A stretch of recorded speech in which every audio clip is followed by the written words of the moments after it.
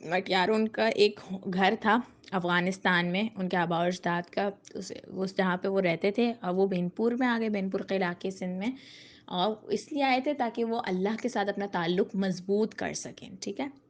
ادرس سے that his ancestors migrated to Sindh from Herat.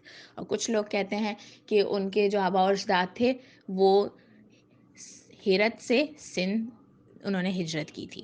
Sindh was then a centre of Muslim culture. Sindh جو ہے کہا جاتا ہے کہ سندھ جو ہے ایک قلعہ ہے یا ایک اہم جگہ ہے مسلمانوں کی ثقافت کی. And Shah Latif's ancestors liked it too much that they decided to make it their home. اور شاہ عبد الطیف بٹائی کے جو آباء و اجداد تھے ان کو یہ جگہ اتنی پسند آئی کہ انہوں نے سوچا کہ ہم یہیں کو اسی جگہ کو اپنا گھر بنا لیتے ہیں، یہیں پہ اب رہنے لگ جاتے ہیں. Second aspect is the name Bhitai. In 1742, Shah Latif left his home and went to live on a mound. 1742 کی بات ہے کہ شاہ عبد اللطیف بٹائی جو ہیں انہوں نے اپنا گھر چھوڑ دیا تھا اور وہ ایک ٹیلے پہ رہنے چلے گئے تھے. ٹھیک ہے. انہوں نے سوچا کہ میں وہ ٹیلے پہ رہنے کے لیے چلے گئے تھے at some distance from his village. ان کے گاؤں سے کچھ فاصلے پہ تھا وہ ٹیلا. A mound of sand is called bhit in Sindhi. جو مٹی کا ٹیلا ہوتا ہے اس کو سندھی میں بھٹ کہتے ہیں. Due to the fact that he lived on this mount for the rest of his life. اس وجہ سے کہ وہ پوری زندگی اس کے بعد اسی ٹیلے پہ انہوں نے گزاری. شاہ لطیف came to be known as the saint of Bhatt. اس کی وجہ سے ان کو بھٹ کا یعنی کہ بھٹ کا ولی کہا جاتا ہے. To this day he is famous all over the country as Shah Abdul Latif بٹائی اور شاہ لطیف آف دی ماؤنٹ. اسی دن سے وہ شاہ عبد اللطیف بٹائی کے نام سے مشہور ہے پورے ملک میں. ٹھیک ہے. یہ شاہ عبد اللطیف بٹائی ٹیلے والے. نمبر 3 کی aspect is early life and education. Shah Bhittai was born in 1689 AD, 14 Safar 1102 Hijri in a small village called Hala Haveli, a few miles to the east of the present town of Bhit Shah. Shah Abdul Latif بٹائی us date کو پیدا ہوئے تھے. ٹھیک ہے. 14 سفر کو in a village called حالا حویلی. ایک چھوٹا سا گاؤں ہے جس کو حالا حویلی کہا جاتا ہے، سندھ میں ہے. A few miles to the east of، کچھ میلوں کے فاصلے پہ ہے مشرقی جانب. ٹھیک ہے. آج سے جو آج کا پریزنٹ جو ابھی موجود ہے بھٹ شاہ کا گاؤں. Latif was raised during the golden age of Sindhi culture. Shah Abdul Latif بٹائی اس دور میں وہ بڑے ہوئے، اس دور میں ان کا بچپنا گزرا جو ایک سنہری دور کہا جاتا ہے سندھی ثقافت کا. His first teacher was اخند Noor Muhammad Bhatti but mainly he was self educated. ان کے جو سب سے پہلے ٹیچر تھے وہ اخند نور محمد بھٹی تھے، لیکن زیادہ تر انہوں نے سیلف ایجوکیشن ہی حاصل کی تھی. Although he received little formal education, the Risala provides proof that he knew Arabic and Persian quite well. ویسے تو شاہ عبد اللطیف بٹائی نے سیلف ایجوکیشن ہی حاصل کی تھی. ٹھیک ہے.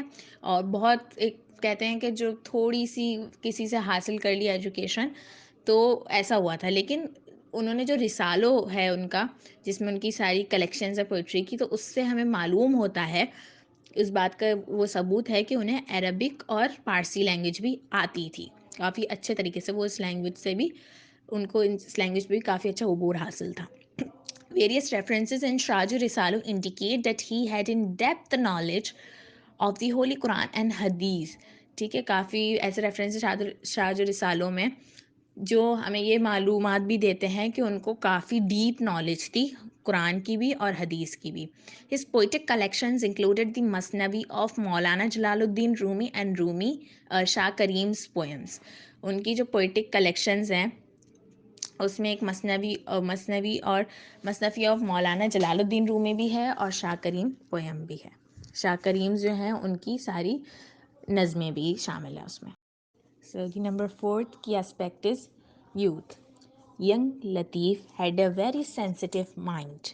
While he was only a boy, he started composing poetry. شاہ عبد اللطیف بٹائی جو ہے بہت حساس دماغ کے مالک تھے. ابھی تو وہ چھوٹے سے ایک بچے ہی تھے، تب سے ہی انہوں نے پوئٹری لکھنا وغیرہ شروع کر دی تھی. His admiration for the beauty of nature filled his heart with the love of God. وہ نیچر کو بہت ایڈمائر کرتے تھے، ان کو مطلب نیچر کائنات پہ بہت غور و فکر کرتے تھے اور اس کی وجہ سے ان کے دل میں اللہ کی محبت بہت رچ بس گئی تھی. In 1713 the Sufi poet married with Bibi Saeeda Begum. ٹھیک ہے, 1703 میں ان کی شاہ عبد اللطیف بھٹائی کی شادی ہوئی تھی بی بی سعیدہ بیگم سے. His wife died at an early age before she could have any children. ان کی کوئی اولاد نہیں تھی اور بہت جلدی ان کی وائف کی ڈیتھ بھی ہو گئی تھی. How ever Shah never married again. پھر شاہ عبد اللطیف بھٹائی نے اس کے بعد کبھی شادی نہیں کی اپنی زندگی میں. His heart turned more and more towards religion. ان کا دل جو ہے دین کی طرف زیادہ سے زیادہ کھنچتا چلا گیا اور دین کے کاموں میں, دین کی باتیں سیکھنے میں وہ زیادہ مشغول ہو گئے. اینڈ ڈیووشن, عقیدت وغیرہ. اینڈ ہی فیلٹ ریسٹلیس, یعنی کہ وہ ان کو کانسٹنٹ چینج چاہیے ہوتا تھا. ٹھیک ہے. He found it difficult to live a normal domestic life. ان کے لیے مشکل ہو گیا تھا کہ وہ ایک عام سی زندگی گزاریں. بس ان کو یہ تھا کہ وہ اللہ کی عبادت کریں زیادہ سے زیادہ, اور عقیدت اور بہت زیادہ ان کے اندر یہ چیزیں شامل ہو گئی تھیں ان کی زندگی میں, اور وہ دین کے لیے اپنے آپ کو وقف کرنا چاہتے تھے. نمبر 5 کی aspect is spiritual growth. Latif's love of God grew more and more to the extent that he found pleasure only in devotion. شاہ عبد اللطیف بھٹائی کا جو محبت تھی اللہ کے لیے وہ اتنی بڑی, اس حد تک بڑھ چکی تھی کہ ان کو صرف ایک ہی چیز میں سکون ملتا تھا, عقیدت میں. ٹھیک ہے, عبادت میں, اللہ کی اس کی ہم تعریف بیان کرنے میں. As a result he spent most of his time in prayers and deep thinking. جو میں نے آپ کو بتا دیا کہ اسی وجہ سے وہ زیادہ سے زیادہ ٹائم اپنا عبادت میں گزارتے تھے اور گہری سوچوں میں, کائنات میں غور و فکر کرنا. His spiritual power give stronger with prayers and devotion. ٹھیک ہے, تو پریئرز اینڈ ڈیووشن, ان کی جو روحانیت تھی, روحانیت کی جو طاقت تھی وہ زیادہ سے زیادہ بڑھ رہی تھی عقیدت اور عبادت کی وجہ سے. So much so that the people began to be attracted towards him. اسی وجہ سے لوگ ان سے کافی امپریس ہو رہے تھے. ٹھیک ہے. anyone who came to him was strongly impressed by his gentle ways. ان کے نرم انداز طریقوں سے لوگ بہت زیادہ متاثر ہو رہے تھے. and his followers increased day by day. اسی طرح ان کے فالوورز جو تھے, ان کے ماننے والے دن بدن بڑھتے جا رہے تھے. close to the mount on which Lal Latif came to live is a natural lake. جہاں پہ شاہ لطیف رہنے کے لیے آئے تھے اس کے قریب ہی ایک قدرتی جھیل تھی. his poetic nature loved the calm atmosphere. ان کی جو ایک شاعرانہ نیچر تھی ان کو اس وجہ سے سکون دہ ماحول, سکون دہ ایٹماسفیئر بہت پسند تھا. he would spend much of his time sitting on the bank of the lake. اسی لیے اپنا زیادہ تر ٹائم جو جھیل تھی اس کے کنارے پہ بیٹھ کے گزارتے تھے. as he sat there he prayed to God and sometimes composed verses in his praise. جب وہ وہاں بیٹھتے تھے تو اللہ تعالیٰ کی عبادت کرتے تھے, اور اس کے علاوہ اکثر وہ اللہ تعالیٰ کی حمد میں, اس کی تعریف میں پوئٹری بھی کرتے تھے. نمبر 6 کی aspect is death and ریمیمبرنس. Lal Latif diet ان 1752. شاہ عبد اللطیف بھٹائی کی ڈیتھ جو ہے وہ 1752 میں ہوئی تھی. On the mount where he had left. اسی ٹیلے پہ ہوئی تھی جہاں پہ وہ رہتے تھے. He was bred on the same mount. اور اسی ہی ٹیلے پہ ان کی قبر بنائی گئی, ان کو وہیں پہ دفنایا گیا. It is said that one day he ordered the musician to play music. یہ کہا جاتا ہے, سننے میں آئی ہیں یہ باتیں, کہ ایک دن انہوں نے کچھ گلوکاروں کو بلایا کہ وہ میوزک پلے کریں. ٹھیک ہے. They played continuously for 3 days. وہ مسلسل 3 دن تک میوزک پلے کرتے رہے. When they stopped playing, جیسے انہوں نے رکے, they found the poet dead. تو شاہ عبد اللطیف بھٹائی کو انہوں نے دیکھا کہ وہ ان کی ڈیتھ ہو چکی ہے, ان کا انتقال ہو چکا ہے. A famous king of Sindh, Ghulam Shah کلوڑو, was so devoted to him that he built a grand mausoleum over his grave. ایک مشہور کنگ, بادشاہ سندھ کے, غلام شاہ کلورو, وہ ان کو شاہ عبد اللطیف بھٹائی سے اتنی عقیدت تھی کہ انہوں نے ان کے لیے ایک بہت بڑا مقبرہ ان کی قبر کے پاس بنایا ہے, بہت بڑا مقبرہ. The lovely white dome of the shrine represent the purity and dignity of Latif. ان کے جو مقبرے کے اوپر وائٹ ڈوم ہے. وائٹ ڈوم یہ ہوتا ہے کہ جو ایک طرح سے گول ہوتا ہے, جو آپ نے دیکھا ہوگا مسجدوں کے اوپر ہوتا ہے گول ٹائپ. تو اس جو ہے وہ شاہ عبد اللطیف بھٹائی کے مقبرے کا, وہ ان کی پاکیزگی کو اور اسی طرح ان کے وقار کو بہت اچھے سے ریپریزینٹ کرتا ہے. His devotees collected his poetry and this collection is called the Risalo of Shah Abdul Latif. ان کے جو فالوورز تھے انہوں نے شاہ عبد اللطیف بٹائی کی ساری جو پوئٹریز ہیں اس کو کلیکٹ کیا اور اس کی ایک پوری کلیکشن بنائی جس کو ہم کہتے ہیں شاہ جو رسالو، سندھی میں شاہ جو رسالو کہتے ہیں اور رسالو شاہ عبد اللطیف بٹائی. ٹھیک ہے. ایوری ایئر دی ڈیووٹیز سیلیبریٹ ہز عرس. ہر سال ان کے جو فالوورز ہیں وہ ان کا عرس سیلیبریٹ کرتے ہیں، مناتے ہیں، وچ کمنسز آن 14 صفر اینڈ لاسٹ فار 3 days، جو کہ 14 صفر سے اسٹارٹ ہوتا ہے ان کے مقبرے پہ اور 3 دن تک جاری رہتا ہے. 7th aspect is Shah Latif's poetry. Shah Abdul Latif was a sensitive, gentle and kind soul. He was a Sufi in the true sense of the word. شاہ عبد اللطیف بٹائی جو ہے بہت حساس، نرم اور بہت ان کی کائنڈ سول تھی، اس طرح کی ان کی روح تھی. He was a Sufi in the true sense of the word. وہ ایک بالکل صحیح معنوں میں ایک صوفی شاعر اور اللہ کے ولی تھے. دی ورڈ لطیف literally means fine, delicate, tender, elegant. جو لطیف ہے اس لفظ کا معنی ہی یہ ہے کہ نازک، خوبصورت، ٹھیک ہے، کائنڈ، جو نرم مزاج، نرم دل ہوں اور روشنی، یہی اس کے معنی ہیں. This meaning is truly reflected in both his poetry and his personality. تو یہ جو ان کا نام دیا گیا تو یہ واقعی میں ان کی پوئٹری اور ان کی جو شخصیت ہے اس میں جھلکتا ہے. Moreover, he was a poet of the people, so he wrote in the language of the common man. اسی طرح وہ ایک لوگوں کے شاعر تھے وہ، ٹھیک ہے، تو وہ لکھتے بھی اسی لینگویج میں تھے. وہ اس طرح کی انہوں نے زبان استعمال کی جو ایک عام انسان کی سمجھ میں آ سکے. بہت مشکل زبان میں شاعری انہوں نے نہیں کی. In his poems, he write mainly about Sindh and its neighboring regions. زیادہ تر انہوں نے اپنی پوئٹری جو کی ہے، زیادہ تر پوئمز وغیرہ جو لکھی ہیں وہ سندھ اور اس کے قریب کے علاقہ جات کے بارے میں. However, he also mentions distant cities. لیکن اس کے علاوہ انہوں نے کچھ دور کے شہروں کا بھی ذکر کیا ہے، such as Istanbul and Samarkand, ٹھیک ہے، جیسے Istanbul, Samarkand. And also talked about Sindhi sailors، سمندی. اسی طرح انہوں نے جو سندھ کے مچھیرے ہیں ان کا بھی بہت زیادہ ذکر کیا ہے. دیر نیویگیشن ٹیکنیکس، ان کی ٹیکنیکس کہ شپ کو کس جگہ پہ ڈائریکٹ کرنا ہے، کس سمت لے کر جانا ہے، جو ان کی سمت شناسی کی جو ان کی صلاحیتیں تھیں. And their voyages as far as the Malabar coast, ٹھیک ہے، اور اس طرح ان کی کشتیوں وغیرہ کے بارے میں. اور مالابر کوسٹ جو ہے وہ انڈیا کے، بھارت کے ساحل کے جنوبی مغرب کی طرف ہے. Sri Lanka and the island of Java, island کہتے ہیں ایک جزیرے کو، ٹھیک ہے، تو یہاں تک سندھ کی کشتیاں جاتی ہیں. اب ہم پڑھیں گے شاہ عبد اللطیف بٹائی کی اسی طرح کی شاعری میں ان کا ایک ورس تھا، اس کے بارے میں ہم پڑھیں گے. اس کی ٹرانسلیشن ہے اس میں تو، کیونکہ ویسے تو انہوں نے سندھی میں لکھی تھی لیکن پھر ان کی کافی لینگویجز میں ٹرانسلیٹ کی گئیں ان کی پوئٹری کو، تو ہم انگلش میں پڑھیں گے. So poetry starts. Cloud returns and once again it rains. بادل واپس آ چکے ہیں اور اب دوبارہ سے بارش ہوگی. Lightning flashes from all side. بجلی جو ہے وہ ہر طرف سے چمک رہی ہے. And with it some go to Istanbul. اور اسی کے ساتھ ہی کچھ جو ہیں وہ استنبول جائیں گے، کچھ لوگ جو ہیں ادرس ٹرن ٹو ویسٹ، کچھ جو ہے مغرب کی جانب مڑ جائیں گے. Some shine bright over China. کچھ جو ہیں وہ چائنا کی طرف جائیں گے. And others take care of Samarkand. کچھ سمرقند کی سمت جائیں گے. Some wander to Rome. کچھ روم کے سفر طے کریں گے. To Kabul and Kandahar. پھر کابل، اندر. Some lie on Delhi, Deccan, thundering over. اور کچھ جو ہیں دہلی، دکن یعنی کہ انڈیا کی سائڈ جائیں گے.